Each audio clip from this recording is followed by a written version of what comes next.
Conversations in Public Relations. I'm Mary Fletcher Jones. Today I'm very pleased to have with us Vicki Robb of Vicki Robb Communications.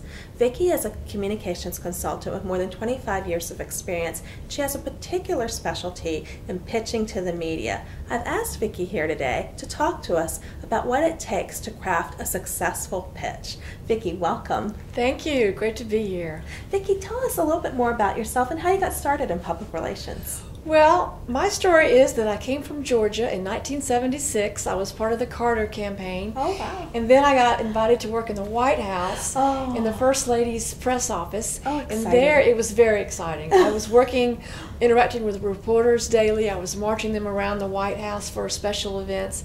I got to see the president a lot, and it was really fun interacting every day with reporters like Sam Donaldson and Helen Thomas. It was very exciting. Amazing. You Those could write were a the book. days. Yes, I did actually. You did write a book. I'm going to put the link in there so you can see it because I'm dying to read this book about your years in the White House. Now tell me, what did you do after you left the White House? Did you become an independent right away? Or? Yes, I did. I loved working with reporters. I found that out. I love working with the media, and I found that so many people wanted to get their story told, and I could help get them known about through getting them in the media, whether a newspaper, radio, or TV. And so I've done that off and on with different clients for the past 25 years. So Vicki, if you're a junior communicator, you've got to learn these skills, how to pitch. And even if you're a veteran communicator, I think that for a lot of us, pitching to the media is a daunting proposition. Maybe we're more comfortable writing the press release or, handling their social media. But, getting on the phone and asking someone to cover a story takes a lot of, well, tell us what it takes. Tell us some success tips. Well, first of all, it takes a lot of confidence. You've got to really believe in what you've got. And you've got to remember, too, that a reporter is back there thinking three things. And if you can have these three things covered, you're in good shape. Okay. They're thinking, why is this news now? Is this news, and who cares? So if you've got those three things covered, you're on the way. And I have a lot of other tips that I love to share that I've found over the years are very helpful in just being able to know what shapes a good pitch, and then also how to deliver a good pitch. There's different ways that you can do these. One is to have your story idea tied to the calendar. Okay. Is it a holiday? Is it Christmas? Is it Mother's Day? Is there some way that your story can be tied to the holiday? Maybe you're trying to pitch a story that goes in local markets. Like if you're going to Des Moines, Iowa, or Houston, Texas, or Chicago, it's always better to have people on the ground in those cities that can be interviewed, because reporters are always looking for that local angle. Why is it news here?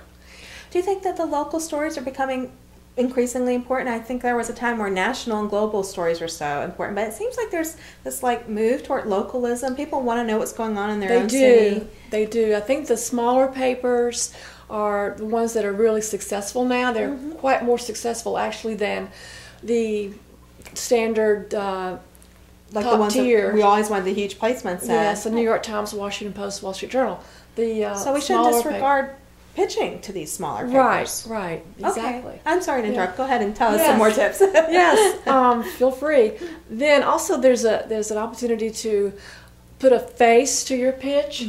If you're, for example, promoting a launch of a new medical device, well, maybe you'd want to have a patient who will be benefiting from that medical device, and have that person talking about how it will impact their lives. Maybe the physician that's prescribing it, or maybe even the researcher that developed the device. So you want to put a face to the story, and pictures always win.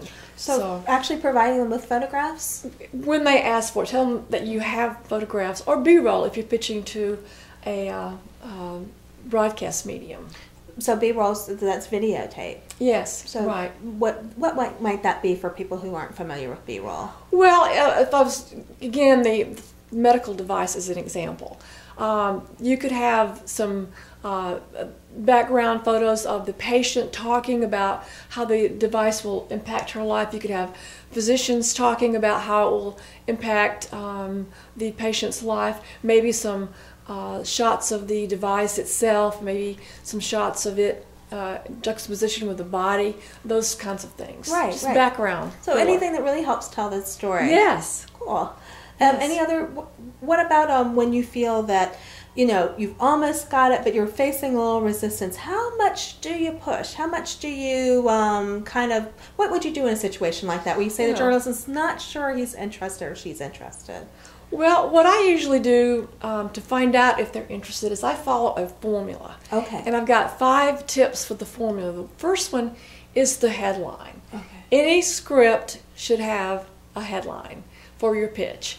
Think about what you would like to see at the end of the day in a newspaper or a broadcast. Number 2 is your news hook. What is new? What is different? What is first? What is unusual? What is oldest, youngest? Whatever kind of exceptional type of spin you can put on it, that's your news hook. And even the worst, right? Yes, the best worst. Maybe tie it to some kind of event that's happening recent. For example, when the miners in Chile came up the first time, this company called Oakley had donated protective eyewear. So they got lots of publicity for having done this, and it also helped the miners who were coming. And so that's another news hook that was really great. Then you've also got the facts. Throw in a couple of facts that shows you've done your homework. Numbers, reporters love numbers, they love statistics. Throw in some statistics. And then you've got to think about your audience. Why would the audience care about this? This is part of the formula. You wouldn't, if you're producing a great new fishing pole line, you don't want to pitch that to Glenn Beck or to Redbook magazine. You want to go to Field and Stream or some sporting magazine. And the last thing is the ask. Okay. And that the hardest part, really. The hardest part is, are you interested? And maybe you can say, well, I have more information. If they're not sure, as you were asking, tell them you'll go back and provide more information. And also, if they're just simply not interested, that's okay. Ask them what else they're working on. Okay. Because maybe you've got something you can go back to the till and get it, and that would be a big help to them. So always open that door. Yes. Because it might be for another client. It could be anything. Right, sure. Right. And I found, too, that when I'm doing my pitch to really, really sound polished is I practice. I write my script out, I use my formula, get my script ready, and then I call myself up on my own voicemail, and I speak into it, and I hear myself, and I'm thinking, ugh, or if it's really good, I'm going, that's not bad, and try to keep it to 15 to 30 seconds. Okay. And then also when you're talking is raise and lower your voice, the tonality. Don't speak in a monotone like this because it's very boring. Don't talk soft. Be confident. Exude enthusiasm. Let the reporters know that you're excited about it, and they'll get excited too. I see. So excitement is contagious, really. It is. That helps sell stories.